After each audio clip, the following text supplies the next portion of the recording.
na khoi hojik choreography ki competition se te yaw gi do bo eredi athu ba matam da lingsin biro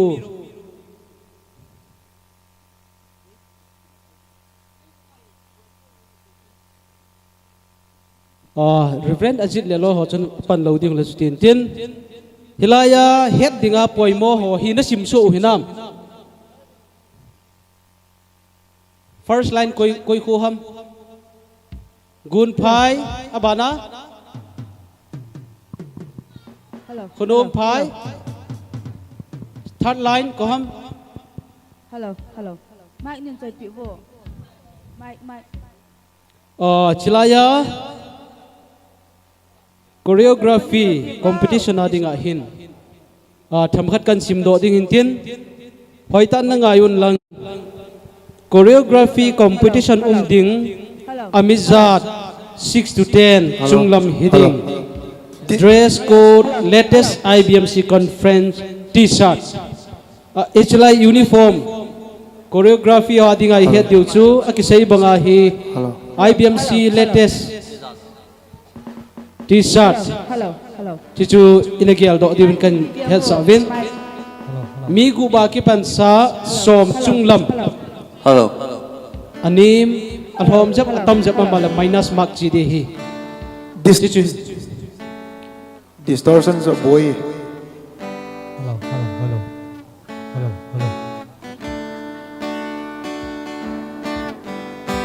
tua hi worship team hon la khalanian lit yu hin hi chi ki kala hi koi tabang apang nup tan min pilo lai hon oi pi hingkim ko ma min submit na bol diu hin te hello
hello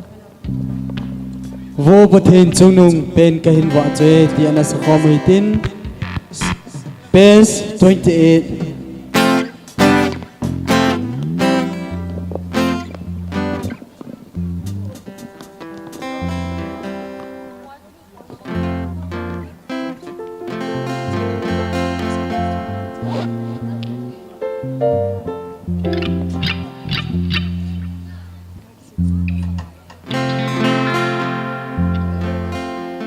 hello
Di atil pabor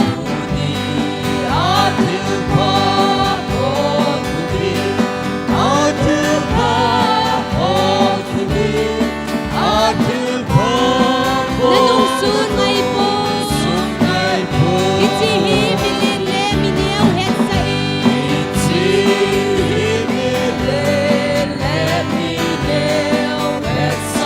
Ipinele ng mga tudaw singhoy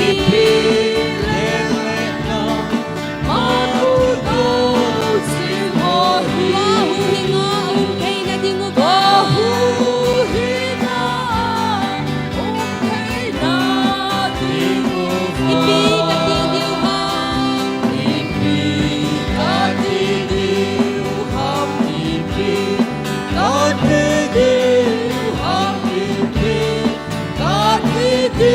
Diuhen lang amen Namtin timagun so agun kipahen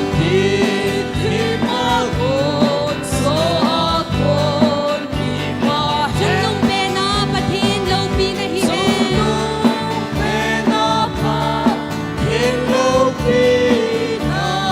Lay sungal kipate sunga tamlehen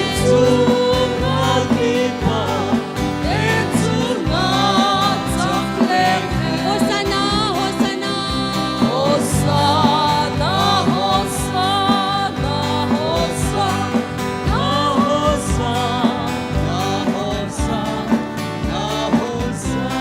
Samin lan sauhen Upatin sunong pen kahin bachoyen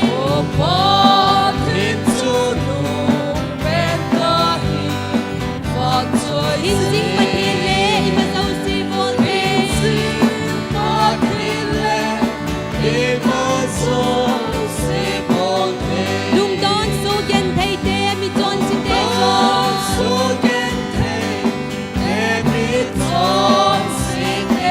Sagate gen thay te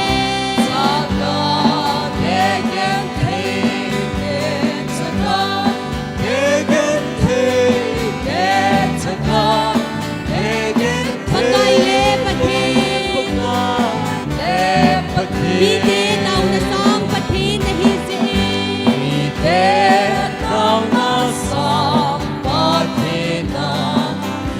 Naminin asin mo at humnaw pisin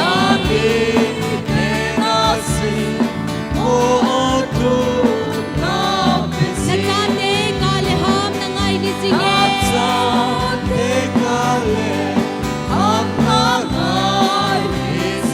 Kudi atil pabor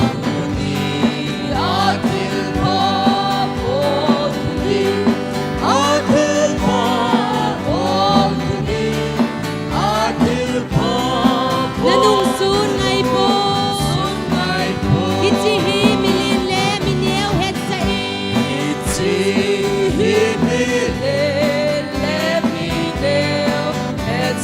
Ipinele ng mga tudaw singhoy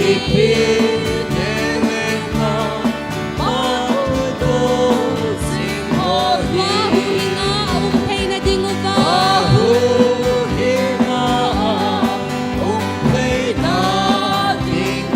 Ipikati diuhan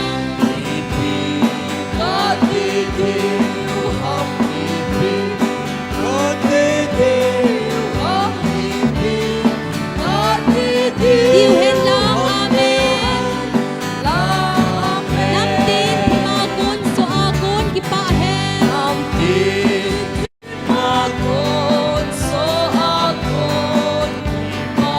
Sunong pena patin law pinahihen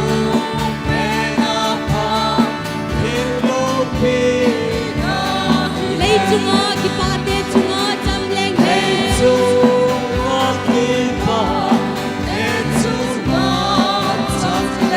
Hosana, Hosana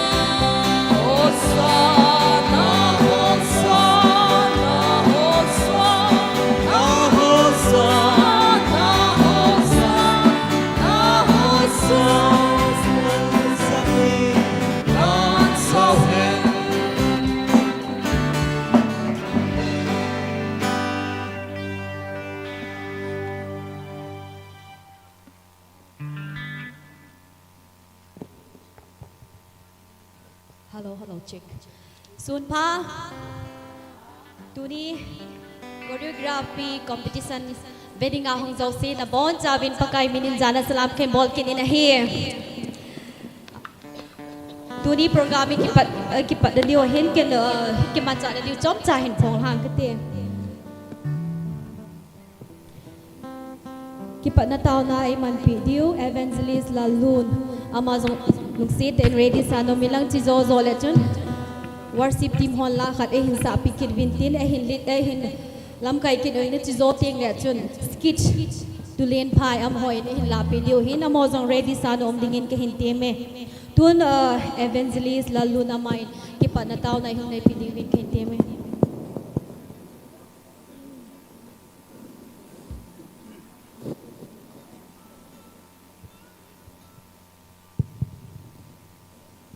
tin zana na kuno tin ke man taw na ni ngai lopi na le zana dima ki khelti nei lo hing jing ka pathino nalong se ne nei chan win tuni ni ni chan na te ho phar khate ho ka chai jo nungwa to ai phar khat si son hung ki pan ki de kai bin pakai ka bol ka to te ho cha te ho choreography hung ki ten na di wa jong hin pakai na lopi na so do the na dingin o hung pang di ho zo se nang man mang chan la ve ho zo se la gaw la nga le ta salama yong phachom na ka nei theina dim ka ki khop na ho nang man nei khop khop pi win lang boi na ha san ho ta nei chom kan pate chan zo na chan gel la gaw theng pathin nei pu yun tin angai lu na ti sana yong la to e hu yong pu pakai sumina neng ka tu me amen worship team hon la khat worship team hon la khat in lam kai bin tin chi zo pha la chun competition na lam kai ho nam hon jong pha de him la pai pai tin vi ti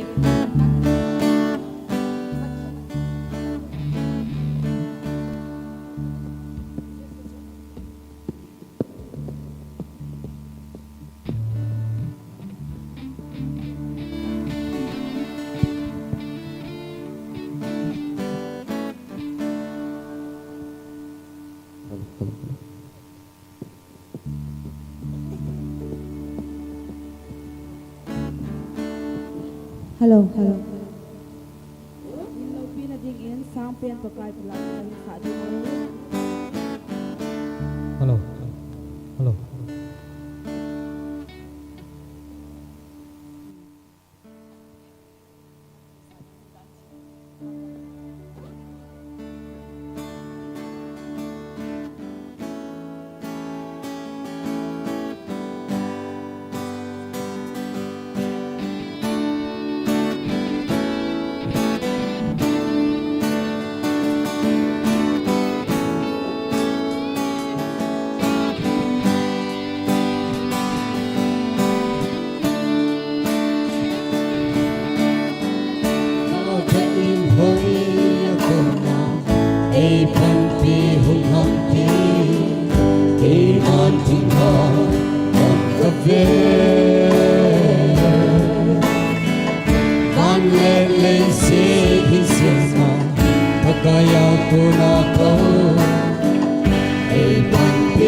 Kipao min worship team hon tàu na nei to pita bine tua hi tu ni kitiet na lam kitiet na alam kai ho am ho phat ka hin pe di hin chika chu ka ga sainom chu tulin phai te skit sto di ho chu ready sa no om bilang aphat ai lo le aphat hi ka hin vet to diu ka hin ko phat wa ready dingin ane ki gong leo chun tia ka hin het sa hin tun competition a ding lam kai ho chu am hon phat hin kila ta leo ki pa min te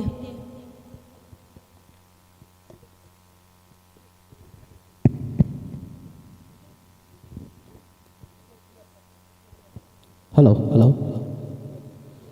the bon savin sun pha no mi sa na we ki pa me a hi le tunia competition ding dan le mul hong chu kan sei ta in judge hi li ki koi ki da hi judge li ki ko yin he chi judge li hon an vetting hi akhat na piana body language ala le a music a ho da hot jing ama lam dan chu hot theilo kiti ho na body language ki chu mi paw hin Allah le athu ta ki tu a chu action chu chi ngai he hi cho chu khat hung ki ven tin ani na achun discipline hi ni ung ki koi hi discipline hi ni ki koi hi ipiji a ki koi ham chile discipline a na vet ding chu uniform hilaya IBMC t-shirt ki sei hone ki bon khinam chong chung ki ven tin latest ham ai lova le old model deu ham very old model ham chi chung ki ve de he iti kuma ki sim ham chong chu ki check na lai de chi chu discipline a na vet ding ai le hi chu khat cha yaw ta he ayong le civil uniform na ki bon lo ho di lo hi na ki bon da nu chu kalal khat ham ipi tim ti chu discipline a na vet de hi discipline b na chu hi le na din wa pan sa na ki kai da nu wan vet ding na bol da nu vet ding na nung to ta ka chu discipline b achai na pe na overall clarity all clarity to a power setting of hang pia bona Allah a music khadan ho chu akichi dan hin gat diu he rap sang ho tabang achang mu be se lo ho chela mak thom mei thi na nan gam da chapagam nan ga boya chin him ti ho tabang se le thei lo kati hoi lang lang chi ham yo na tu lai la ngai sao nga go lang hey ho ati ngai ya le tu chang ham tong la hi kit na ai pi tri tala ki chi nga ai cho na mi sama yong le nan gam da chapa gam tong la het thi da sam ngai cho ai chi chu jat cho nan bating dan kan sei do hin tin tu a hi serial number na kila di tan tu chana last final khat be question kan bol de hi IBMC annual conference tu le tu a competition ading a min kapi no min kapi nai po win ka ki ko chai ta ve tinam lan khut dom bo okay close ai tai just committee khunung le ki jaw no mai jaw sa po win phat ai pi po win atol ke ko ma direct ana personal counseling nei dio he kyon thiun kan kyo noi tan ti to kilhon chun es kunom phai te no chu mi ni lottery la na hung dio he ye chu group ni na hi ji win chule adang jong chu group nia nangum kha wa le no chu phata cha na ki go phata cha na ki go nung zui wa lottery na hung la dio he chu kain he sa na hin ten thank you for Pastor Brandon joining with us for this competition. I on behalf of the congregation give my heartfelt thanks for your joining us. Okay. Right now we are going to start the competition, which we call it choreography. Okay. E chun tu hin ka sei ma bangin hilangan lottery hung kila win lang. Group ni ding ho chu mi ni hung win lang khu khat he yong le. Khu khat a group khat ding ho chu khat na hung diu. Hoi tan ngai win lang lottery na hung kila diu na serial number ke ko ma na sei ngai talo hi. Na chi diu oi pil hing kim ko ma na serial number na pi diu he na khuminu ta chun na kiji sa thiam ba chu kho lo he chi chu kan ko ta wi na he serial number ke ko man hung kila diu he chilanga hung kila diu he hilaya hung kila diu chong discipline ki ve he la hung kila diu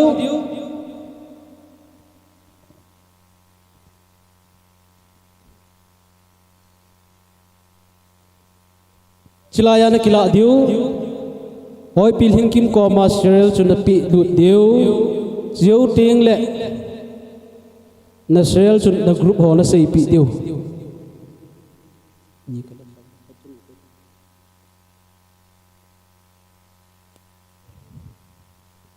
akila lo lai si kila do bin lang iti ham serial ai le ala lo lai nom ham khat bom ta la ha nang na la nai lo na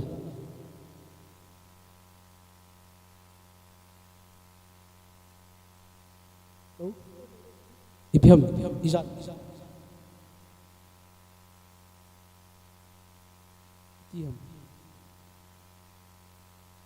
hello serial number napi auto kitu lo he serial number nan pi dung zui wa ki simin serial hing lo he ha khoita koi ko ni ho khat awa de he at i khat lo wala serial number na thala diu min na pi wa sagi na pi wa mi gi ne nong ki la lo ya thing de ha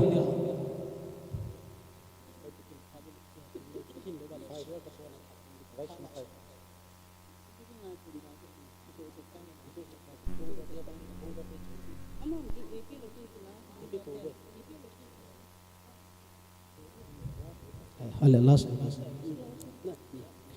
okay kisitu tai cho chu buina niau cha he bui lo hi ho no min mo ji hi judge committee ho nei ngo lo diu hi ya chu tua buina niau cha khat chu sei na ngai lo ji wa buina ta kilo hin judge committee thi mo ki nei lo hi na pi dung zui wa ka bo lo hin piang la serial chu kisitu tan na serial number na khe so ke ta wa hi le tua hi hung ki pan pe ding hi tan a hi le music sound lang ho okay ta na okay serial number 1 hon na music track o na kipi theu tai aban le 1 ho ichilaya alam jinglaya hi serial number 2 na music track to sound engineer ho ta na ki het tu diu panai mo kichi nai mo apa ikaw pan diu ai tai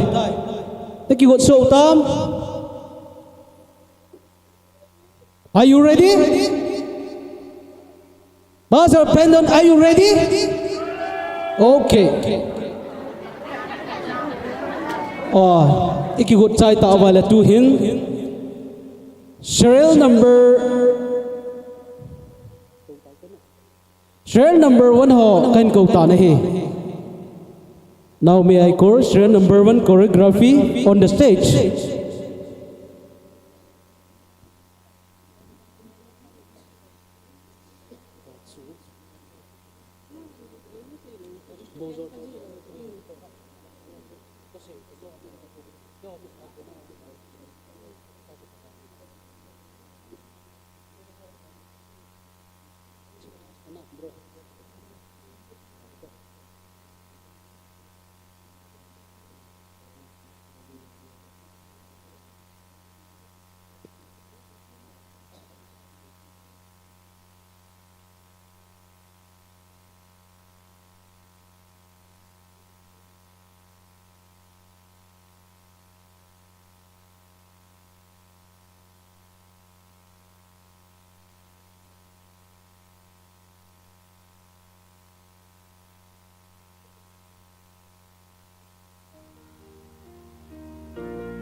Hail my sleeper,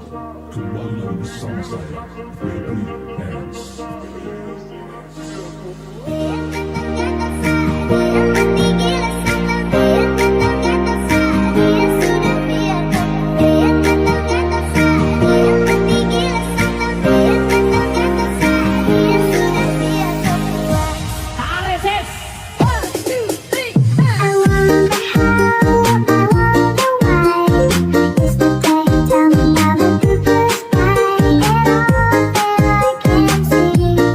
Just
khut be piute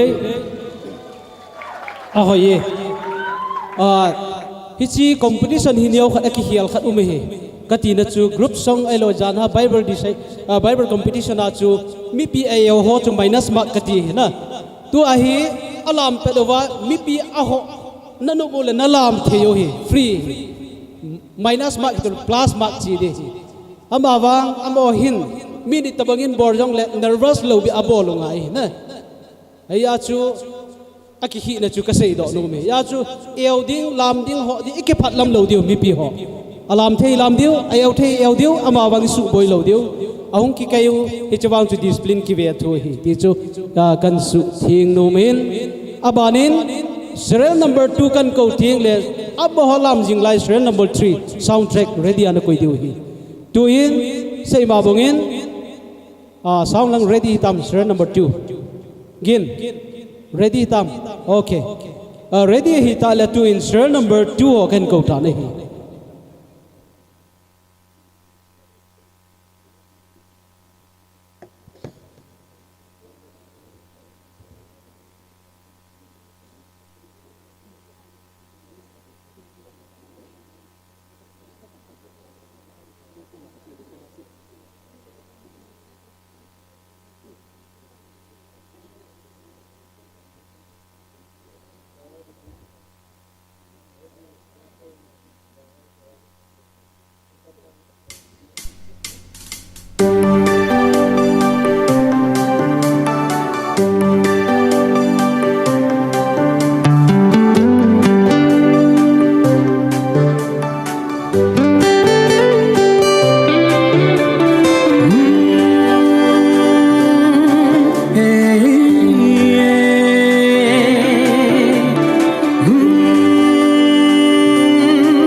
baptize ka bolute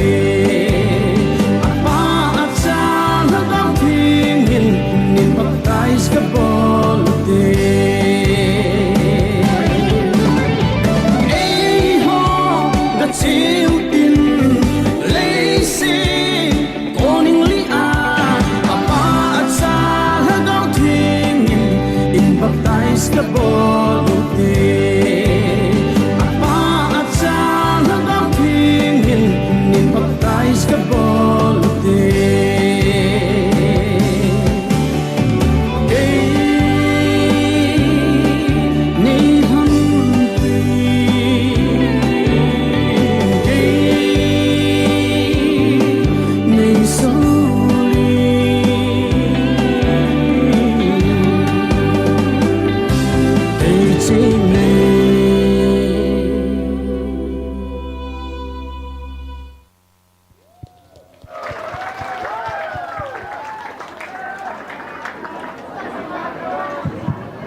mi pi hon khat kut ga be piu te anum he jingen ong ki chai tal tulin raw ni kan tor mei the ki pa men abana soundtrack ready itana soundtrack hi ka sei bangin khat achi jing la ya ba na hon ki koi tu pe pe deu ti chukan he sa hin chen abana hi serial number 3 boy ko tawin hi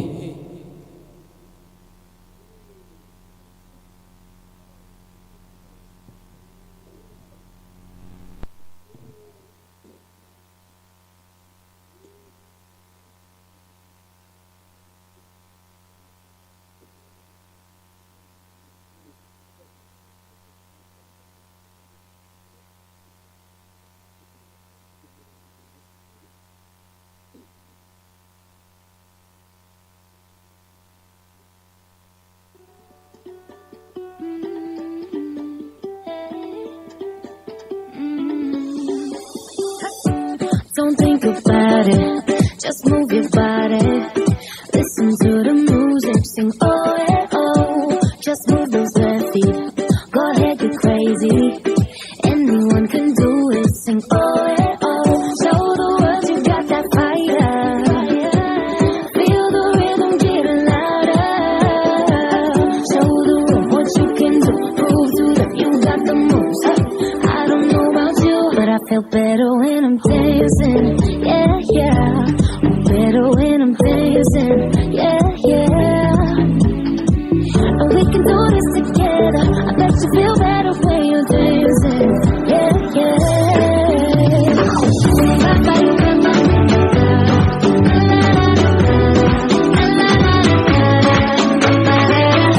When you finally let go and you say that solo, 'cause you listen to that music, sing it oh, hey, oh, 'cause you're confident, babe.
Nomi sanawam.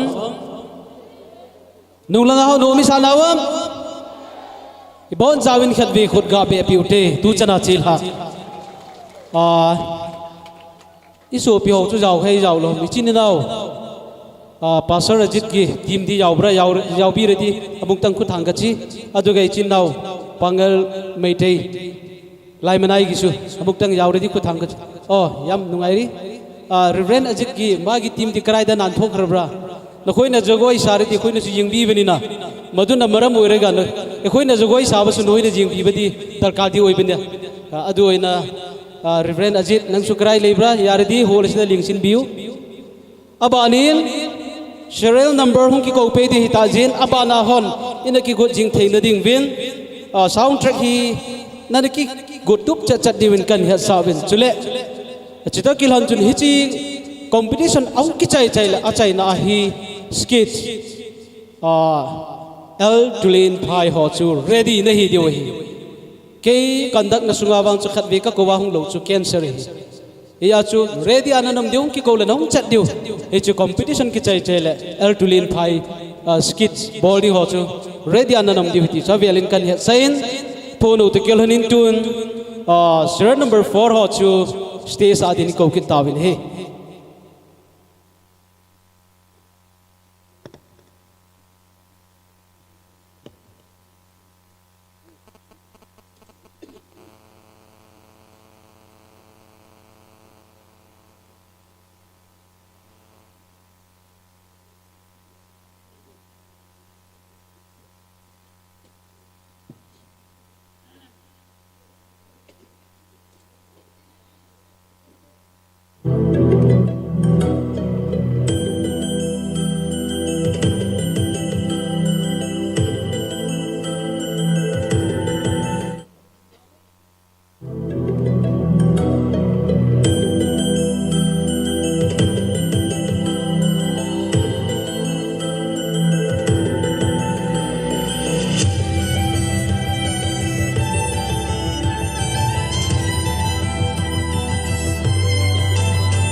Anh mi bộ ni la, anh din huna bộ lâu ding la, ini lam ang kha, pathiam mi mo hian, isuin imoy ni. Let's go. Ding em chua khi mỗi ngày, chiêm từ cút chua mỗi giờ lần đi đây, rằng cả em mỗi khi mỗi ngày, chiêm từ cút chua mỗi giờ lần đi đây, em sống ai hian in nó mỗi bề, em vui siam ka di si magtak le lawam takadwa itan sao ami sa sha kalau ni si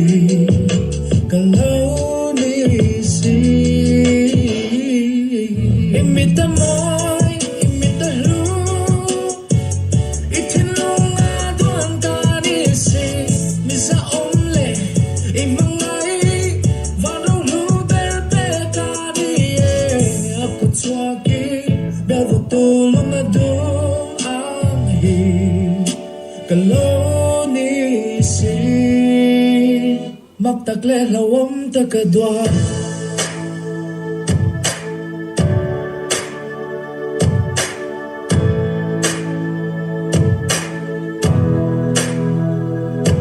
kadumalehi alo dala alo chiat fek hunin ka khovel tehi alo thim huna ka khomuna bovin ka mangai ka len wal chung te hian hadiamin chon hunin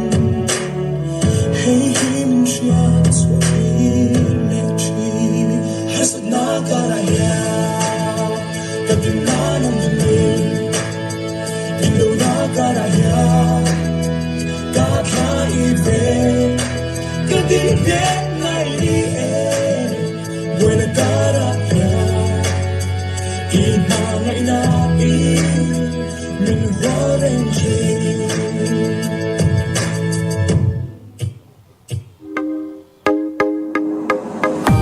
vẫn cầm thu sim cái kêu gì tình để tin đến có dọn gì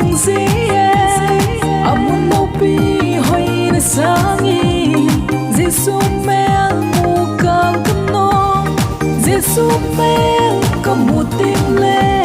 i hin ka thu sim ka hil di Giêsu mel ka mu ting le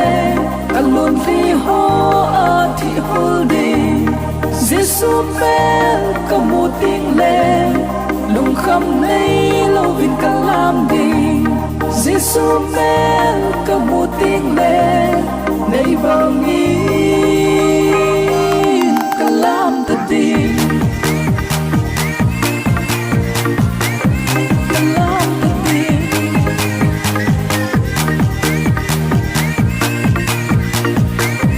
ka lam ta di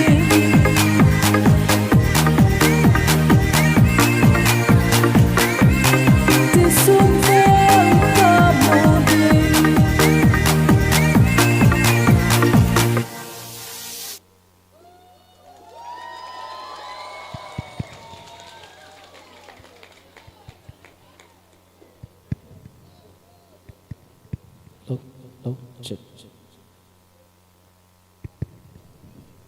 hoi sau là khut về khut gạ bể piu tê team ta hong lam le kyong alam team di katha num jin artist on lan sa ngai tan sa kyong la sa di katha hong num ji compare hon pau nal ta tan thopal kyong pau tho thip di katha num ji speaker hon pathin thu gil tan se pal thu se di katha num jin na cameraman hong ka va da hela gofiko a 2002 langa part time video camera graph ra kanapan ka gel don ka thang num zin na ke all rounder ka hi chun na bol jo siu nei job ji ta hong chu them ka sama ma en e chun to ha ba na hi sir number a ki chai kun chai tan mi pi hon hom tho tai na man du tu na banin sir number 5 ho chu stage langa din ni ko kit ta vin he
Are we good?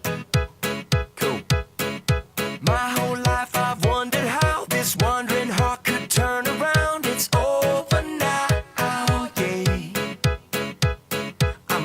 selfish melodies. Wanna be in your beautiful symphony. It's over now. You sing to me and my heart comes to life, beating for you every time. And now that I hear you, oh, I love the way your chorus gets stuck in my mind, like a lyric to my favorite song. You stick with me all day long, and when I reach the end, I wanna hear it again, like a lyric to my favorite song. You stay with me all day long, and when I reach the end, oh, oh, I wanna hear it again. Ladies and gentlemen, Jamie Grace. Well, your remix is so surprising, like raindrops when the sun is shining. It's beautiful to me. Lord, you flip my words and change the tempo, and somehow you just make it simple, so beautiful to see. Yeah, you sing to me and my heart comes to life, beating for you every time. And now that I hear you, oh, I love the way your chorus gets stuck in my mind, like a lyric to my favorite song. You stick with me all day long, and when I reach the end, I wanna hear it again, like a lyric to my favorite song. You stay with me all day long, and when I reach the end, oh, oh, I wanna hear it again. It's beating, it's beating. I am a man in need, you are my remedy. I love the way that you sing to me. Your soothing melodies have got me listening. I can't wait to hear you sing to me. I am a man in need, you are my remedy. I love the way that you sing to me. Your soothing melodies, my heart is listening. I can't wait to hear you sing to me, sing.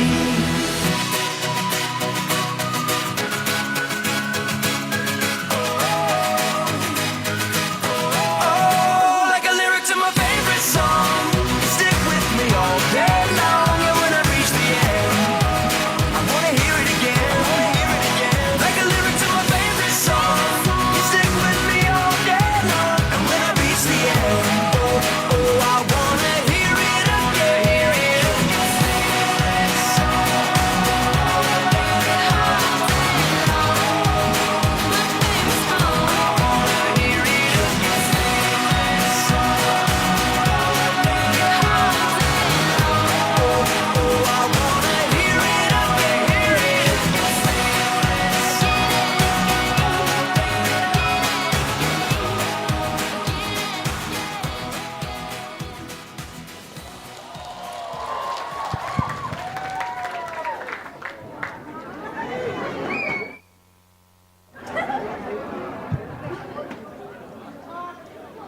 mi pi te ho nu mi sau la khut beng ki doite alam ho din jong thanu me na wa ngo pha in alam ho zo si mi pi hon jong no ma sai tu hin la second item hi ta ji chun enjoy ki sei bangin el tulin phai skit solo yong chu ki go sana nom jing diu avelin kan hiat sain ipon jing o to kelhanen tuin serial number 6 abahot chu stage lang adini ko tawin hi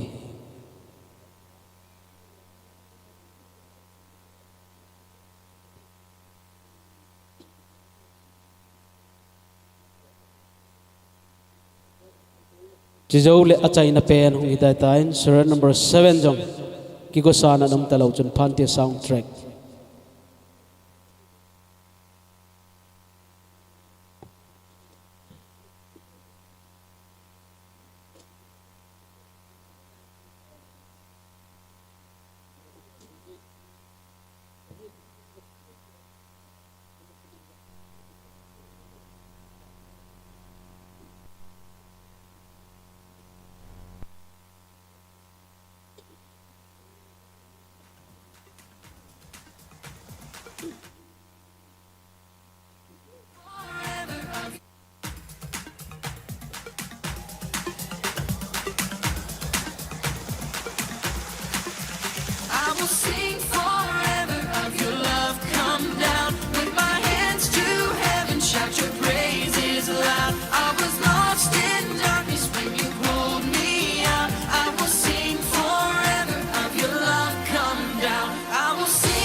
thêm nào vậy mô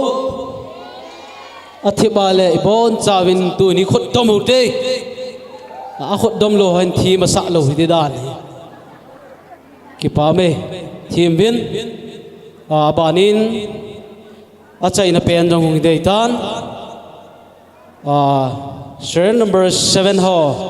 hung di wa hitan chita kilon chun ertulin phai ho zolan hung ki ko pe diu hi to in serial number 7 ho chu stage langa din ko ta vin hi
Dapat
hello nom nai mo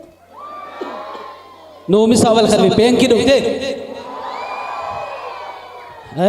adi ka za he mi pen bo si na ngai no ma to hi ki tiat tho dio he hilang si khat be nong pen dio ready 1 2 3 ei pawa ka se he sa pau hi lo he hilang si ka ti he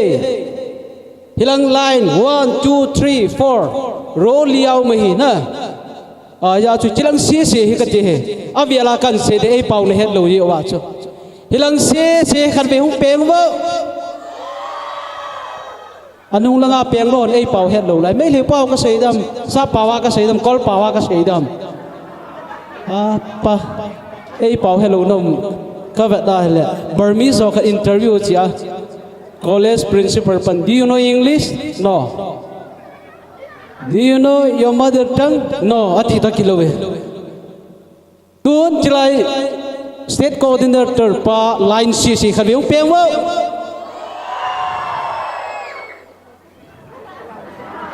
apathowe now may I invite our pastor Brandon and team for this road to south. Okay, among pathowe the last ilaga competition team hosi no nong pen dio ready 1 2 3 an hom bang bin ai atamang el thatwe lo aki chom jong am be toy bon chi ke ba khadi eu dio ready 1 2 3 hom piong ki chai de tai na phat hom tho tai ji chun to hi kana khwa mu pui golwa na ichil tui leng pi tui ki su sa bang chai na le num che jeng hi ken ka area sung hin ka he in tulen phai te ki go hin na sa hi ya chun chai na pe na nom ta khan ki bet sa go ya chu koi ma cha po dum lo ding get langa wa thang le hong chu hom pia hong ne le langa hong vel lang pu langa hong chu ya chu koi ma cha ki chai ma sa hong lo pot thei lo re program ki kha ta ka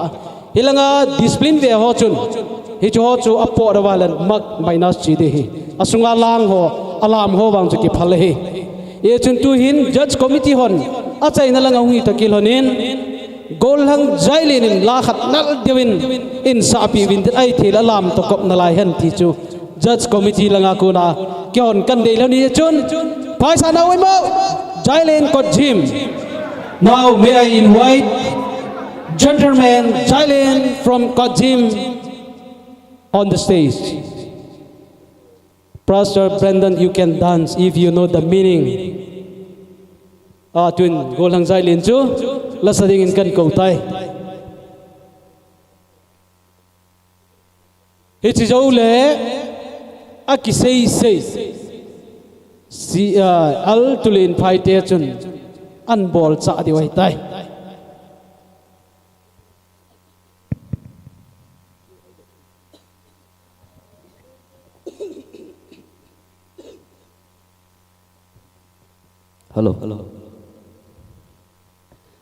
hello ibon slavin jesu chu katile pathian chapa he tiu tio jesu chu pathian wa choi na dinga boy jang ina sa o na kidang nge ye ti la choi sa engate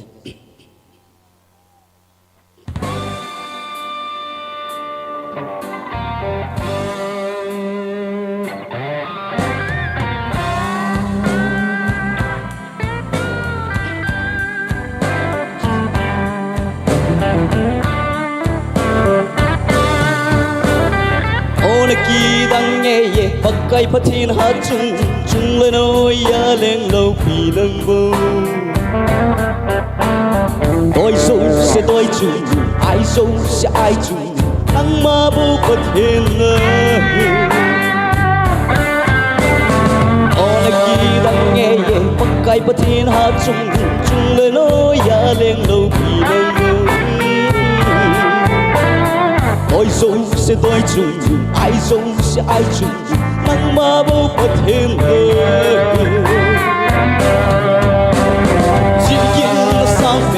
hết yêu nó sao phép mi chim mi thêm tên anh đây hôn sông gai lâu pi na le a thu sim ho sing song a bon cha a kul go so lo gai lâu pi na le a thu sim ho hi a kidang ge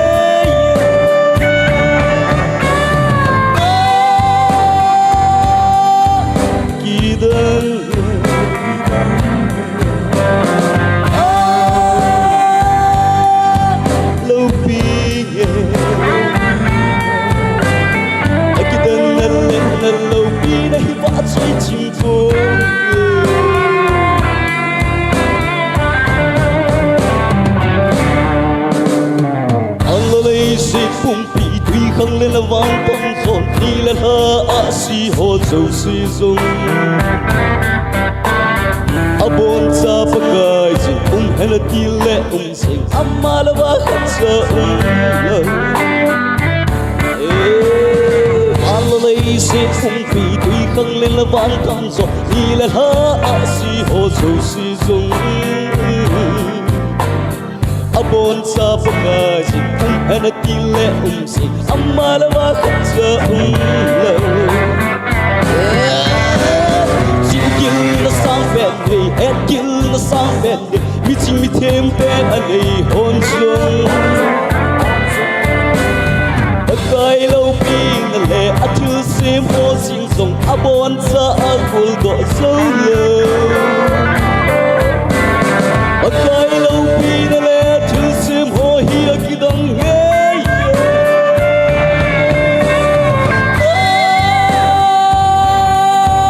kidang ge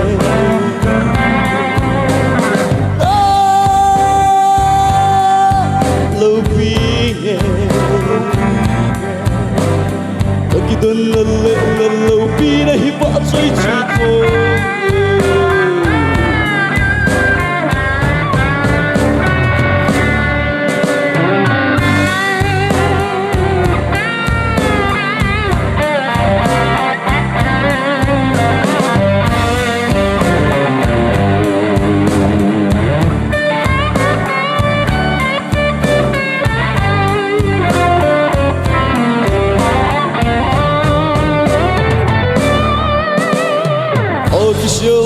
song pi ka ki son na le ka hat na ai noi tui noi zong ai hu hing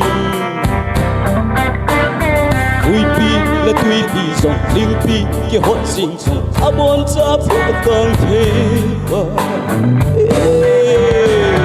ka ki shel na song pi ka ki son na le ka hat na ai noi tui noi zong ai hu là tùy pi song ling pi ki hot sin song a bon cha pho tang thei pa si kil na sang ben hey et kil na sang ben ni mi chim mi them ten a nei hon song akai lo pi na le a thu sim ho sin song a bon cha a kul do so lo akai lo pi na le a thu sim ho hi a kidang ge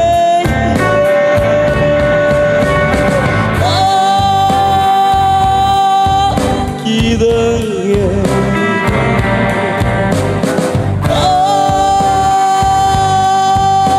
lo pi a kidang na lo pi na hi ba choi chim pho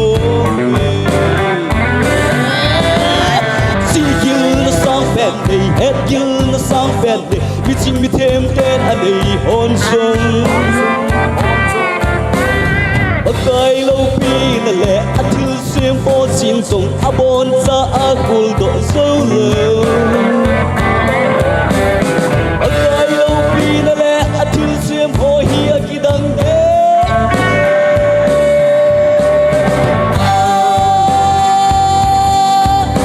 kidang ge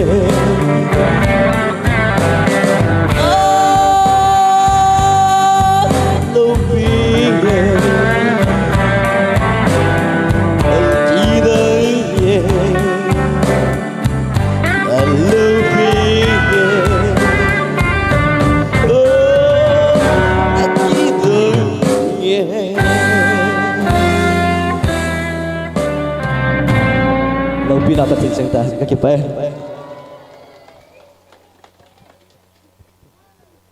ata asangin ka ngai nom rồi tua pa chun first la ka ina bpt ho program hi wat na lai hi kyo phadam ki chai phal le compare hon thil hi la do nai nung koi la pha hin kyo nang kala do na wa che handover kan bol diu jo phal coordinator pa le amhon phadan chi pi diu hin tin toy kyo phat chi na lai hin ke pa min gol hang zailin la ngai ta isa pi naw chunga avelin khade ke pa pi nan khut beng ute nunga ho gol hang hin lai hi ke hi la sa ka thip banga gol hang ka hi ta lo he ke pa min inga jingu second coming bonga inga jingu chu tu hung dei tai ye chun tu in si lam jang te ka ti di chat jin al tulin phai te phat dei ta in inanga jingo mon phat munan kilo ding hin mon kilo jing sung hin judge ho in the paper chu oi pil hing kim woman director nu ko ma na submit yu hi ti chu judge ho nam namun wa ko na nagel do du kan dei sen tuin al tulin phai te phat kan peta na hi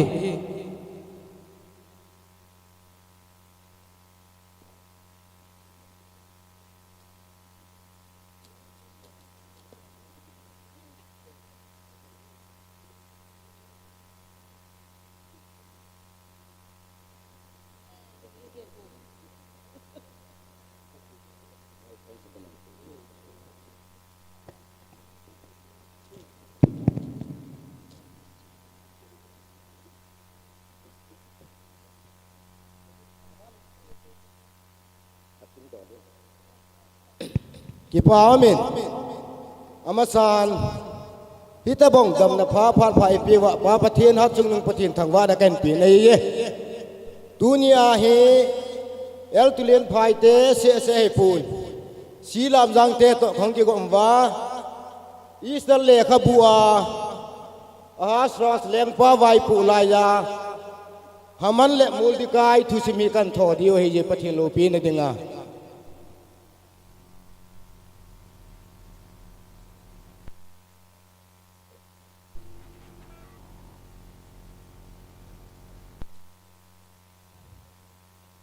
ahasras leng pa khading ding ho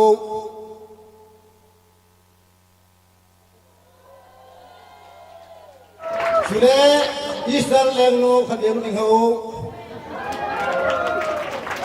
sule haman le insumi te khading ding ho abanin multikai le insumi te anunga dingo khele ni ko israel nu gan hin ni ko israel asas lem pa gan hin anunga te ni ko le bodi gan hi ye do en music system lamjura su to wale ka thelo pi la din la pan ta hote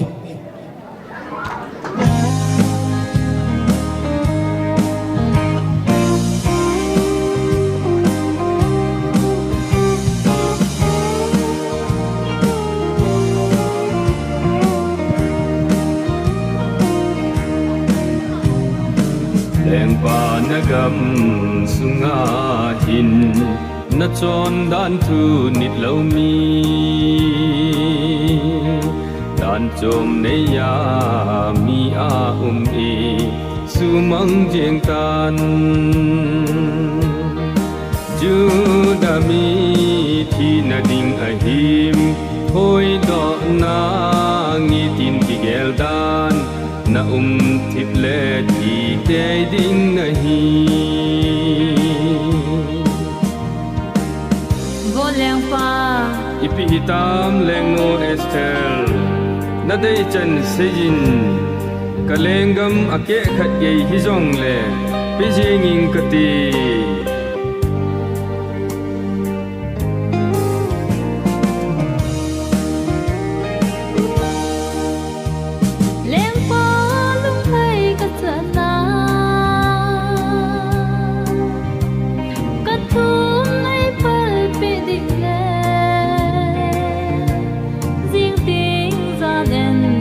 oh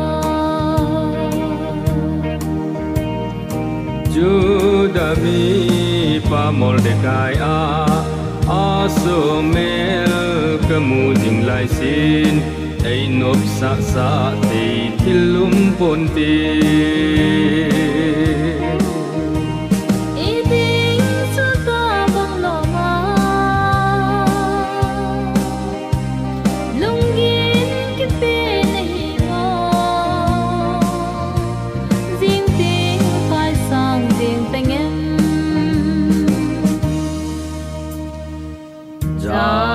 Thip noya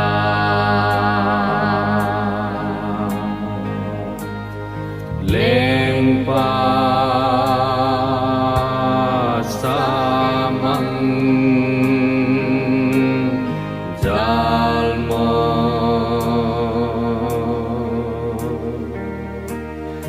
til jing tu ho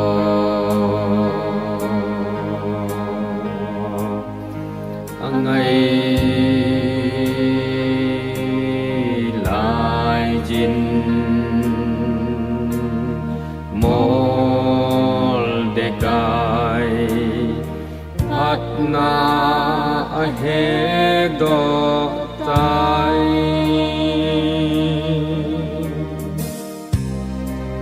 aman lengpa damsodin iham leng pan alung hay na mi chu i kilo le na tim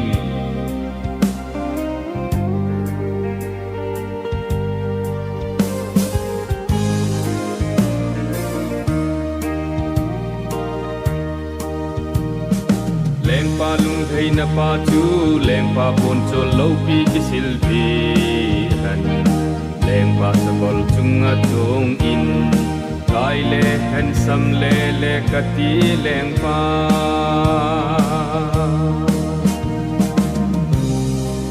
adi e chen lang leng pa kel patunga tau jing Mordecai ka bol pe tan kai len lang ka sam le tan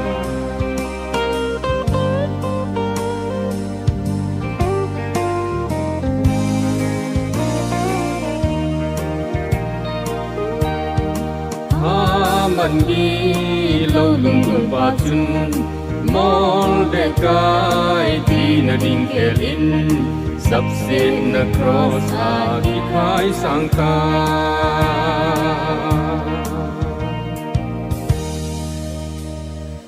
dai bang ada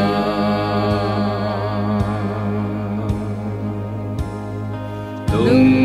don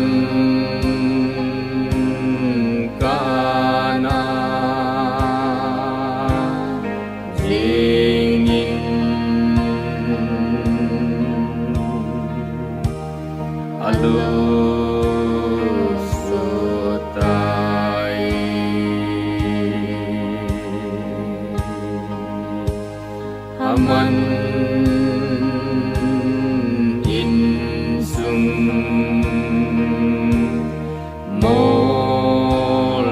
Mordecai lalna achang jo tai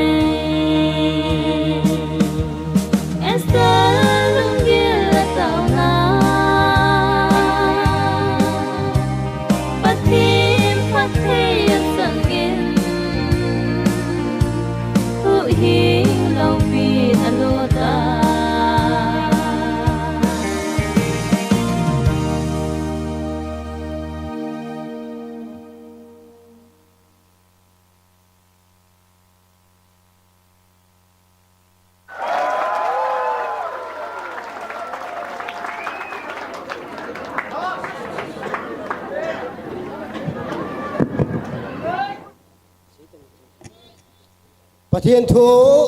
ประเทียนโลฟีนดิงาอิทอดอนาวะประเทียนประเทบุปีตาหันใกล้เก็บไป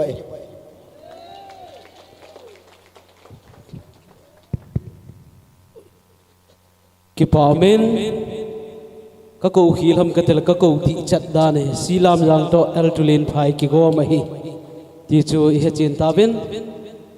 นหัวจูสิจงะกิปาทวงกิเซกิเดนตัวฮีอาใจนะฮี ki hon pi do dikatiwa le compare hole program coordinator aku na chungan sinam ja cha chai nong kan sim de hita in mi pi ho zo siong ga chai chana na panjalun na holang ho ki pa pinan khat bi khut ga beng hote sei ngai hiti de he hiti la huin kayu jong a ji yum nan te ki pa men dunia pan la ho zo si chunga pathin phathi na bo vintin phat ke ho phat chom khada dinga khum khana taw na ini pi ding bin pastor pau thang ilanga hung do tin pastor pau thang in taw na ni piule tuna phat bi khat su hi chana ki chai de hitai i bol na sungwa bol khil amala ki thi mu te ti chu chaina pena kan sei hi ki pai pathen hinga tauna neute lopin le zangai na dim hingjing ka pau theng ka pathen damna pha nei piu tikil honen ani huni channa dam sela sun program te ho sai thia nang mani koi jim ki pa thu sen lopin zo sen nang ma kain pi ve pakai ni ha ding na program kahin man ki diu he nang ma lagau thing pi na tikil hona dam ta pakai nang ma nei pui thung wa dam sela nang ma in nilha program jong lol hing tan nang ma ni ma pui ki devin ni hinga khong ta ve tu sun phat chom cha khong ki tha do diwa pakai lagau thing in khat chen ma nei pui win te ai hu hing wa jesu christa mina khong ta hi amen the bon chavin buni tui ven lang ni hala sa na ki hu nu bo